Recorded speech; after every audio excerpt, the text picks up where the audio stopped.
O sea, nosotros somos capaces de conocer o reconocer la diferencia entre algo hermoso y algo no tan hermoso, algo caído, algo dañado. Les quiero dar un poco de ejemplos. Cuando vemos estos escenarios, podemos verlo y entender qué hermoso es, qué lindo, qué precioso. Yo no soy alguien que vería eso y diría o pensaría qué feo, qué asqueroso, qué sucio. No, uno ve eso, el mar, los árboles, el cielo, las nubes y piensa qué lindo. Todos somos capaces de reconocer y entender la diferencia entre lo que es precioso y hermoso y lo que es dañado. No solamente entre la naturaleza. Aquí hay unas fotos que yo saqué de mi Facebook. Aquí está la graduación de mi hijo hace 2 años. Y uno ve esas fotos cuando los ponemos en Facebook y like, 60, 50, 160 personas comentando, porque todos reconocemos eso como algo alegre, algo lindo, algo bueno, algo precioso. Pero cuando vemos algo así, la reacción es diferente, completamente diferente de lo que uno siente. Miran lo sucio, lo contaminado que es esta playa, esta costa. Cuando vemos fotos como estas, donde vemos la persecución y la maldad que existe dentro del hombre, nadie ve esto. Quien es una persona razonable y piensa eso es algo bueno, es algo positivo, o las tragedias de guerra o de crisis o de desastres naturales. Pero piensa en este momento lo diferente, las emociones que sentías en el momento que veías las diferentes fotos y las imágenes, esas experiencias. Totalmente diferente lo que uno siente, lo que uno percibe, lo que uno está experimentando en su corazón y sus sentimientos en esos momentos. La Biblia dice que el mundo en el cual vivimos, dice en Isaías 60, que las tinieblas cubren la tierra y una densa oscuridad se cierne sobre los pueblos. Nosotros vemos hoy en día, muchas veces no lo percibimos porque no estamos viviendo en ese tipo de crisis como lo vemos en algunas de estas fotos, pero esta misma semana aquí en Atlanta, un esposo y su esposa de 37 años fueron a comprar un teléfono, supuestamente, que encontraron en uno de esos apps del internet donde uno puede ir y encontrar a alguien que está vendiendo algo que uno quiere encontrar. Y entonces ellos fueron a buscar un teléfono, era las 9 de la noche, fueron a un complejo de apartamento, 3 hombres salieron y terminó esa noche con la esposa de 37 años de edad, con un balazo en su estómago y murió. Eso pasó esta semana, unos días atrás, aquí en Atlanta. Yo veo eso en las noticias y digo, ¿qué es lo que nos pasa? ¿Qué es lo que sucede? ¿Qué hay dañado? Todos nosotros podemos ver lo bueno y entender eso es bueno, eso es hermoso, lindo, y vemos lo otro, lo contrario, y entendemos, las cosas no deben de ser así. La enfermedad, el cáncer, las familias destruidas, alcoholismo, drogadicción. Vemos eso y entendemos, algo está mal. Aún los que no creen en Dios o en Cristo saben la diferencia entre lo bueno y lo malo. No todos, vamos a ser sinceros, porque la Biblia dice que hay unos que llaman lo bueno mal y lo mal bueno. Hay algunos que ven lo que algunos hacen y piensan que eso es algo bueno. Pero la gran mayoría, siendo cristianos o no, pueden apreciar lo que es hermoso y lindo y lo que es caído. Nosotros comenzamos este año con 10 semanas hablando sobre este tema, Cristo en mí, Cristo vive en mí, que encontramos en Gálatas 2:20, con Cristo he sido crucificado y ya no soy yo el que vive, sino que Cristo vive en mí. Y la vida que ahora vivo en la carne, la vivo por la fe en el Hijo de Dios. Dice que me amó y dio su vida por mí. Hemos estado hablando, estudiando estos versículos, Gálatas 2:20, Gálatas 4:19, y mis hijos míos, por quienes de nuevo sufro con dolores de parto hasta que Cristo sea formado en ustedes. Y entonces pensando exactamente qué significa vivir una vida en la cual Cristo vive en nosotros. ¿Qué significa es el vivir una vida entregado al Señor y la cual Él vive en nosotros? Y estudiamos para repasar un poco, hablamos sobre este compromiso, este llamado. Gálatas 2:20 dice, he sido crucificado con Cristo, ya no vivo yo. Eso es una muerte, es morir. El ser crucificado era morir. Y Pablo está diciendo, ya estoy crucificado, juntamente crucificado con Cristo, ya no vivo yo. Pero Cristo es el que está viviendo en mí. Y el reto, el desafío de vivir una vida como la que Pablo está describiendo en Gálatas 2:20. Cuando escuchamos las palabras de Jesús, cuando Él con sus discípulos en el aposento alto, los días y la noche antes de ser entregado, Él les dice, mira, yo voy al Padre y las cosas que yo hago, ustedes lo van a hacer y aún mayores. Y entonces vemos en el libro de Hechos que Cristo regresa al Padre y los discípulos comienzan a hacer los mismos milagros y obras. Y pienso, Señor, si eso es para nosotros hoy en día, entonces ¿por qué no lo vemos? ¿Qué es lo que nosotros tenemos que hacer estudiando estos versículos y buscando la dirección de Dios para decir cómo debemos nosotros vivir para experimentar ese nivel, ese mover del Espíritu en nuestras vidas?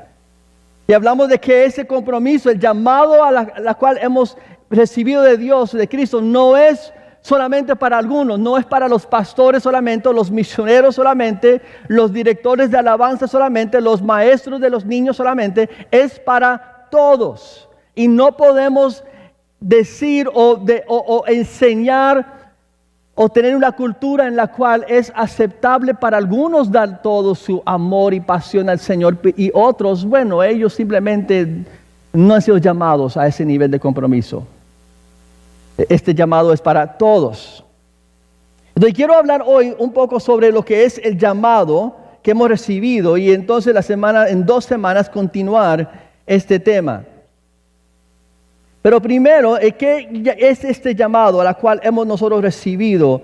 Y es un llamado y una invitación. Primero, llamados o invitados a conocer a Dios como hijos, hijas.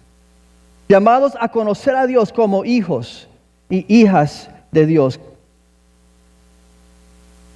Y por eso digo un llamado y una invitación a conocerlo a Él. A conocer la profundidad de su gran amor por nosotros. El amor que, como dice Romanos, el amor se ve en esto, que Cristo murió por nosotros cuando aún éramos pecadores. Cuando Cristo lo pone de esta forma, mayor amor no hay que el entregar su vida por su prójimo. O cuando dice Efesios 3, que nosotros podemos conocer qué grande y ancho y profundo es el amor de Dios por nosotros. Conocer la profundidad de su amor. Y lo que quiero que entiendan, nosotros vivimos en un mundo en el cual el amor de Dios, la luz de Cristo tiene que resplandecer, es la única esperanza. Y Él nos ha invitado, nos ha llamado, y por eso digo llamado, pero también invitados. Invitados porque es una invitación que Él nos hace, pero llamados en ese sentido. La parábola del banquete. En los evangelios, Cristo dice que había un Señor que quería hacer un gran banquete y Él invitó a sus amigos, a sus vecinos y entonces dijo, hay más espacio. Algunos que fueron invitados no llegaron, entonces Él envió a sus siervos a las calles, a las esquinas, a ir y llamar a la gente, a llamarlos, ven. Hay una comida, hay un banquete, hay una comida deliciosa, hay un lugar seguro, hay un lugar que el Señor de la casa lo está invitando a ustedes. Entonces ellos fueron y proclamaron, llamaron a todos. Te invitamos. Cuando alguien lo llama y lo invita, en unas semanas mi hija se va a graduar, mi hija Olivia se va a graduar y estamos haciendo llamadas, invitaciones. Mira, los llamo porque le quiero saber que mi hija va a graduar y entonces vamos a tener una comida después en la casa y queremos invitarlos a venir y celebrar con nosotros. Es un llamado y una invitación a la misma vez. Porque cuando hablamos de llamado, muchas veces pensamos en una misión y tiene parte de ver con eso, pero también es una invitación. Hemos sido llamados a ser hijos de Dios. Y eso es acerca de nuestra identidad, llamados a conocerlo a Él como Padre. Llamados a conocer la grandeza de su poder. Eso es lo que dice también en Efesios. A conocer la grandeza de su poder que obra eficazmente en nosotros. Nos ha invitado a conocer ese poder que vive, que existe, que no tiene comparación, es incomprensible. Y ese poder, como dice en Efesios, que resucitó a Cristo de los muertos, habita en nosotros. Y nos ha llamado, nos ha invitado a participar de su poder, a conocer su poder. Pero más que todo ese poder que es capaz de salvar y rescatarnos a nosotros del infierno y de la condenación. Y ahí a conocer su gracia, a conocer la misericordia y la gracia de Dios. John Piper dice que la gloria de Dios es su gracia y lo máximo, la culminación de su gloria es su Hijo quebrantado y sacrificado por nosotros. La gracia de Dios que salva a un pecador como yo y poder rescatarnos, a conocer su gracia. Y aunque no merecemos su amor, Él nos ama de todas formas. Y lo infinito de su sabiduría nos invita a conocer el Dios del universo. Piénsalo, el Dios del universo que todo lo conoce, todo lo sabe. Nos invita y él dice ese 1 Corintios capítulo 2, ¿quién ha escudriñado la mente de Dios? Pero nosotros hemos recibido el Espíritu de Dios y la mente de Cristo. El que escudriña las profundidades de Dios, dice 1 Corintios capítulo 2, vive en nosotros. Y Él nos invita a ser partícipes de su presencia y de su sabiduría y de tener comunión con Él. Dice esto en Juan capítulo 17. Él le dice al Padre, Padre, yo quiero que ellos que son míos estén conmigo donde yo estoy, en el cielo. Y Él dice que su oración, si Cristo está orando en capítulo 17 de Juan, y Él dice, esto es mi oración. Padre, le pido por los que son míos. No que los saque del mundo, pero que los protege y que sean unidos, como tú y yo, Padre, estamos unidos y somos uno. Ellos sean unidos unos a los otros y ellos con nosotros, ellos en nosotros y nosotros en ellos. El Dios infinito, todopoderoso, de amor, nos invita a tener comunión con Él. A habitar dentro de nosotros y participar con Él por la eternidad. ¿Cuántos de los hombres a veces cuando son solteros, son jóvenes y viene el matrimonio y también las mujeres piensan, estoy capaz de casar, de vivir el resto de mi vida con este hombre, con esta mujer? Pues es una decisión grande, es el resto de mi vida. Imagínense la eternidad. Y Dios está diciendo, yo estoy dispuesto, capaz de compartir contigo el resto de la eternidad. Nunca me cansaré de tener comunión contigo. Nos invita Dios a eso. Gloria a Dios. Amén. Amén. Y ese llamado, hablamos de que ese llamado es un llamado a entregar todo. Nos invita a entregar todo para Él.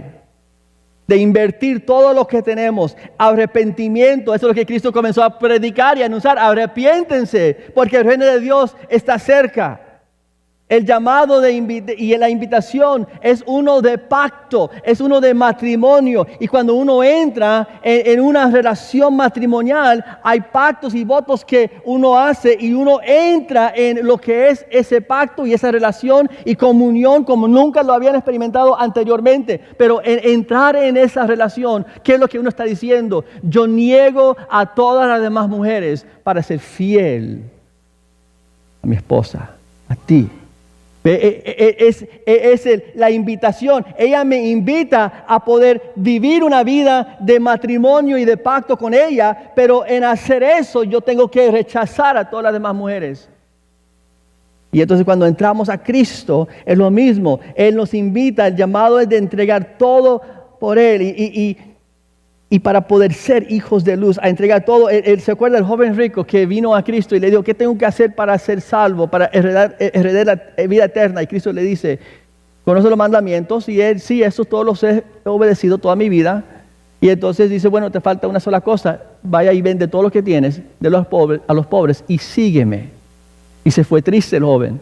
Y yo siempre pensaba, Cristo le estaba pidiendo a ese joven rico que le entregara todo, porque él sabía que el joven rico amaba sus riquezas, su dinero, sus posesiones. Pero eso no es el caso.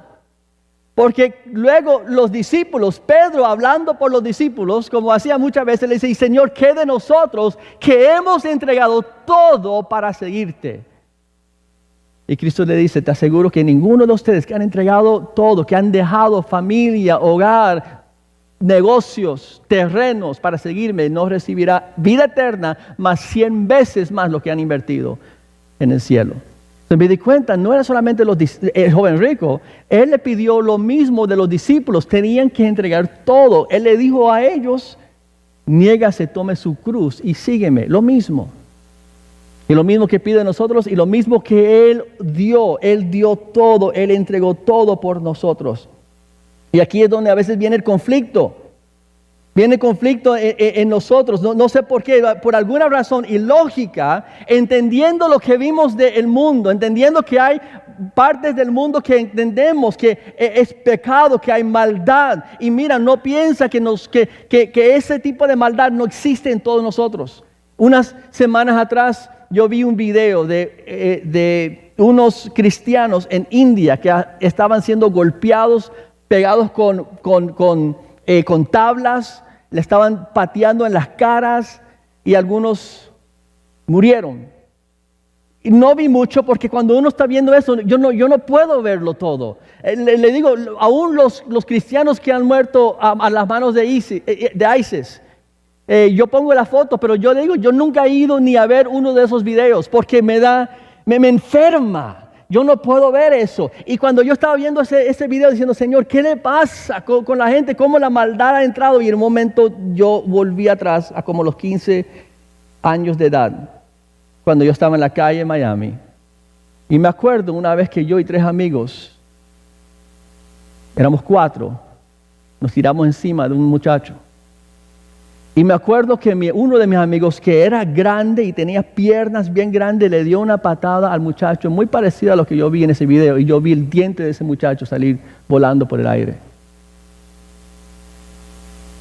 Y dije, porque después de esos eventos nosotros salíamos a reírnos y gozarnos de lo que habíamos hecho. Y en ese momento yo me di cuenta, Señor, si no por tu gracia, yo sería igual de perdido en oscuridad y maldad como ellos. Todos somos capaces sin Cristo de hacer cosas terribles. Para que vean, el evangelio de la cual predico no es una teoría. Cristo me salvó. Él transformó, yo estaba muerto y Él me llamó y me invitó a pertenecer y participar de su presencia. Y cuando Él entró, yo no sé cómo lógicamente algunos todavía ven la maldad y piensan y dicen no, rechazan a este mensaje, a esta invitación.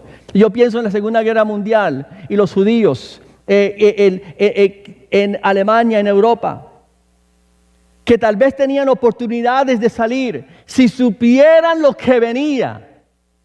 Si supieran lo que venía, ellos todos, ni uno solo se quedaría para esperar los campos de concentración, como los llaman. Si supiéramos lo que viene, si supieran lo que viene. Pero esa es la cosa, nosotros sepamos, nosotros creemos. Y por eso el Señor nos ha llamado a nosotros, no solamente a ser entregando todo a Él, pero a ser como Cristo, a ser como Él, a vivir como Él, a hablar como Él, presentar su mensaje. Y Él nos ha llamado a nosotros a ser, Él nos da su espíritu para poder ser como Él. Gálatas 2:20, 2 Corintios, imitadores de Cristo. Romanos 8, conformados a la imagen de Cristo. Filipenses 2, el mismo ejemplo de Cristo debe estar en nosotros, que se humilló, entregó todo por el Padre para esto. Lo último, invitados a representar a Cristo. Llamados, invitados a representar a Cristo. Dice esto en Primera de Pedro capítulo 2. Si tienen sus Biblias pueden abrir. Primera de Pedro capítulo 2. Versículo 9. Pero ustedes son linaje escogido, real sacerdocio, nación santa, pueblo que pertenece a Dios, para que proclamen las obras maravillosas de aquel que los llamó de las tinieblas a su luz admirable. Para contar, proclamar. Dios es el que salva. No dice que son llamados a ir y salvar a las naciones, no, pero a proclamar a las naciones que Él nos salva a nosotros de las tinieblas a su luz admirable. Versículo 10. Ustedes antes ni siquiera eran pueblo, pero ahora son pueblo de Dios. Antes no habían recibido misericordia, pero ahora lo han recibido. Y versículo 11. Queridos hermanos, les ruego, como los extranjeros y peregrinos que en este mundo, que se aparten de los deseos pecaminosos que combaten contra la vida, mantengan entre los incrédulos una conducta tan ejemplar, ve como Cristo, que aunque los acusen de hacer el mal, ellos observan las buenas obras de ustedes y glorifican a Dios en el día de salvación. Que nos ha llamado a nosotros a pertenecer y a representarlo. Dice en 2 Corintios que nosotros somos embajadores de Cristo, que representamos los intereses de nuestro Rey. Un embajador es alguien que va a otra nación y representa los intereses de su Rey. No habla por sí mismo, no va de vacaciones. Él está ahí solamente para representar los deseos de su presidente o de su nación. Eso es todo. No habla de su propia cuenta. Cuando el embajador de China entra en una reunión con el presidente de los Estados Unidos, él no da su opinión. Él solamente tiene que representar el deseo y el sentir de su presidente. Y si somos embajadores, entonces nosotros estamos aquí para representar los deseos, el interés, el corazón, el mensaje de nuestro Rey. Y entonces nos ha llamado a ir y representarlo, a representar a Cristo, nos invita a ser partícipes. Dice en 2 Corintios, embajadores, como por quien Cristo mismo está dando su mensaje, su invitación a las naciones.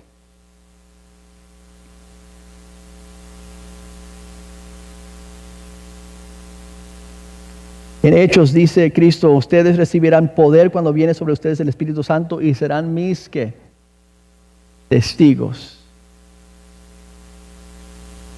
En Apocalipsis dice, vencieron por la sangre del Cordero y por la palabra de su testimonio.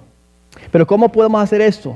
Porque hablamos de esta invitación, pero también vemos que hay un conflicto interno, ¿verdad? Nosotros luchamos contra nuestras propias debilidades, luchamos contra el mundo que dice Juan 16 y 17, el mundo nos odiará a nosotros, luchamos contra nuestro adversario que es el diablo y contra nosotros mismos, como Pedro que negó al Señor, como Pablo que fue persiguiendo a la iglesia, como Pablo dice en Romanos 7, él sabe que quiere, aún como cristiano, lo que él quiere hacer, pero constantemente está la lucha dentro de él, de que no hace siempre lo que él quiere, y eso hemos sido llamados a esta vida, pero a la misma vez enfrentamos la lucha, la oposición interna como externa, y es constante el temor. Pensamos que no estamos preparados. Yo no tengo un testimonio. ¿Quién soy yo para hablar? Y esta es la respuesta. ¿Cómo lo vamos a hacer? Bueno, por medio de su Espíritu. No sé si esto está en sus notas, pero si está ahí, por medio de su Espíritu que obra eficazmente en nosotros, escribe, el Espíritu de Dios nos da poder, denuedo y fe. Poder, denuedo y fe. Boldness. Por el Espíritu de Dios.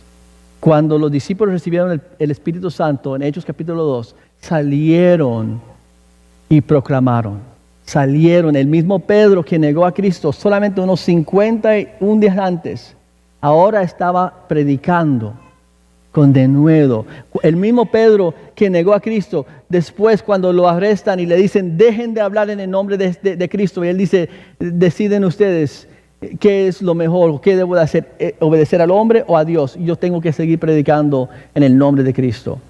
El denuedo que viene del Espíritu de Dios. Pero no solamente eso, el Espíritu de Dios te da sabiduría y conocimiento. Porque Pablo sale el día de Pentecostés y predica la primera sermón que ganó a 30,000 personas en un solo día. Y si lees la predicación de Pablo en Hechos capítulo 2, él va regresando de Abraham, de David, regresando por toda la historia, llegando hasta Cristo, enseñando de los profetas y las escrituras que Cristo era el Mesías. El mismo Pedro, los mismos discípulos que unas semanas antes le estaban diciendo, pero Señor, no entiendo, ¿dónde es que tú te vas? Que nosotros no podemos ir. Y dinos claramente, y no entendían, no captaban. Pero cuando uno tiene el poder del Espíritu de Dios, no solamente tiene de nuevo, de pronto todo ahora lo comienza a entender, el plan de Dios, la palabra de Dios. Si estás diciendo, yo no entiendo, es porque tienes que ser lleno del Espíritu Santo para que Él pueda entonces poner en ti las palabras y poner en orden y todo lo que es el plan de Dios. Y lo otro, ¿cómo lo hacemos? A través de la familia en misión. Se reunían, dice la palabra, eso es lo que estamos haciendo aquí. Y hoy invitar a los líderes de esos grupos, aquí a Franklin, con el grupo de Norcross los miércoles. Devin, if you can come right up here. Aquí dice Lawrenceville, jóvenes adultos los sábados. Aquí dice Norcross los viernes. Entonces tenemos uno en Norcross viernes y uno en Norcross los miércoles. Y aquí en Lawrenceville los martes, que es una familia de misión. Hemos hablado mucho de esto, pero eso es la otra forma. ¿Cómo podemos crecer? ¿Cómo podemos vivir esta vida a la cual Él nos ha llamado? No es solamente con el levantar la mano. No es solamente con decir, el mensaje hoy me tocó, me inspiró, sí, yo quiero eso. No es suficiente con eso. Cuando la gente respondieron al mensaje, eso era ese día de que Pedro predicó, era una invitación a entregar sus vidas a Cristo. Y luego dice que los discípulos se congregaban o se reunían todos los días en el templo y de casa en casa. Los discípulos no alababan a Cristo en el templo, lo hacían en las casas. El primer día de la semana, el domingo, cuando se comenzaron a reunir para adorar a Dios, era un día de trabajo. El séptimo día, el día de reposo, el día de adoración, era el sábado, el día que todos descansaban. Entonces los cristianos cuando alababan a Dios, cuando alababan a Dios por la resurrección y adoraban a Cristo, era después de que habían trabajado todo el día, el domingo, se congregaban en las casas para dar gracias a Dios y alabar a Cristo y escudriñar más su palabra para ver cómo ponerlo en práctica. Franklin, ustedes vengan aquí arriba. Franklin, Devin, come on up, Devin. Isaac, Gloria Costa, los que pertenecen a estos grupos. Voy a pedir también el Eric o el grupo para cantar. Quiero que terminamos con Reinas por la eternidad.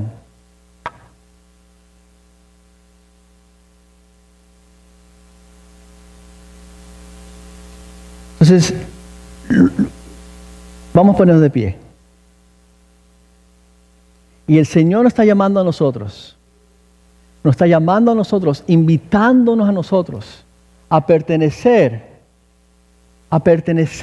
a Él, a ser hijos de Él, a conocer todo su amor, su gracia, su misericordia y su presencia. Y aquí yo lo estoy llamando a ustedes también para decir, desean más.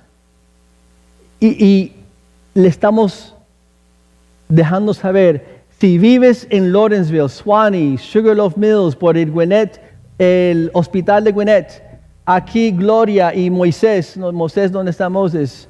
El grupo de ellos, hay 2 grupos los martes que se reúnen en esa área. Si quieren todo lo que yo hablé, si están diciendo yo necesito entregar mi vida, que tengo que estar lleno del Espíritu de Dios, tengo que poder crecer en la gracia y sabiduría y conocimiento de la palabra, quiero poder saber cómo vencer la lucha interna que tengo y también la externa, y cómo crecer en la gracia de Dios. Estamos convencidos que con tan solo el culto del domingo no vas a ver el crecimiento y madurez que deseas ver.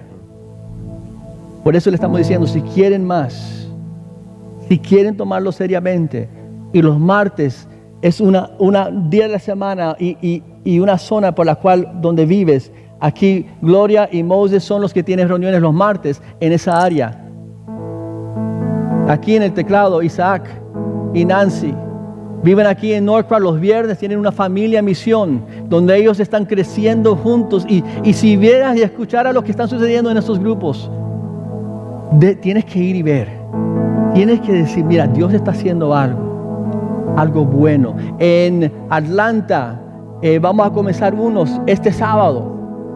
Entonces, perdón que no los tenía aquí, pero no sabía que estaban tan listos para comenzarlo tan rápido. Pero Jorge y Lucero, vengan aquí arriba. Si viven ustedes va a ser en la casa de ustedes. Ok. Come on up here. Come on up here. Si vives por las 400 de 285, por Sandy Springs, el Northside Hospital, Scottish Rite, o cualquier lugar que va a ser sábados. ¿A qué hora? Sábados por la tarde o domingos, pero este sábado va a ser el primero.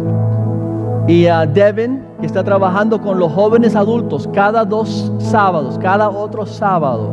Este sábado que viene, si tienes o si eres un joven adulto fuera de high school, en sus 20, 25, 27, habla con Devin. En unos momentos ellos van a salir con los rótulos y van a estar en el lobby. Y si quieres saber, si quieres conversar con ellos, bueno, dime qué hago, cuándo puedo llegar y qué hora se reúnen. Y tal vez hablar con varios y ver dónde sería una buena conexión. Pero lo estamos haciendo no solamente por hacerlo, es porque creemos que aparte de un discipulado, no vamos a ver el reino de Dios y el carácter de Cristo y la vida de Cristo vivir en nosotros como debemos de verlo. Porque otra cosa que estas familias misión crean es el contexto de familia. Los dones que Dios nos ha dado a nosotros. Él no me dio el don de enseñanza para yo enseñarme a mí mismo. No le dio el don de cantar a Jolie o de música a Eric para que ellos podían cantar a solas en su cuarto, pero para bendecir al cuerpo. Y entonces solamente es en el contexto de familia y donde nosotros podemos comenzar a verdaderamente utilizar lo que Dios nos ha dado para bendecir a otros. Y vamos a orar. Padre, gracias, Señor, por lo que estás haciendo y lo que has hecho. Te alabamos, oh Señor. Padre, entendemos que las naciones están en tinieblas, pero Padre, tenemos esta promesa de Isaías 9, versículo 2. El pueblo que andaba en la oscuridad ha visto una gran luz. Sobre los que vivían en densas tinieblas, la luz ha resplandecido. Isaías 60, versículo 2, un versículo que ha significado 1 al 3, que ha significado mucho para nuestra iglesia en el pasado. Te los declaro hoy, Cristo vive. Levántate y resplandece, que tu luz ha llegado. La gloria del Señor brilla sobre ti.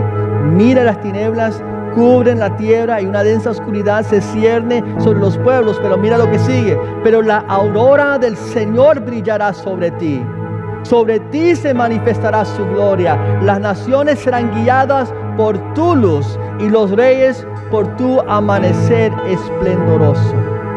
Padre, te pedimos que la luz de Cristo que habita en nosotros comienza a resplandecer. Que, Señor, crezca, que tú reinas y que tu poder Reina, Señor, no solamente por la eternidad, pero ahora mismo en el presente. Y te pido, Padre, por cada uno que son parte de Cristo vive, que podemos nosotros resplandecer en medio de nuestra comunidad, familia, trabajo, escuela, con la gloria y la luz de Cristo. Amén. Vamos a cantar esta canción que Él reina por la eternidad, y vas a ver que mucha de la canción declara lo que nosotros hemos estado hablando, lo que yo le estaba compartiendo. Vamos a hacer nuestra declaración de victoria en el Señor en esta tarde.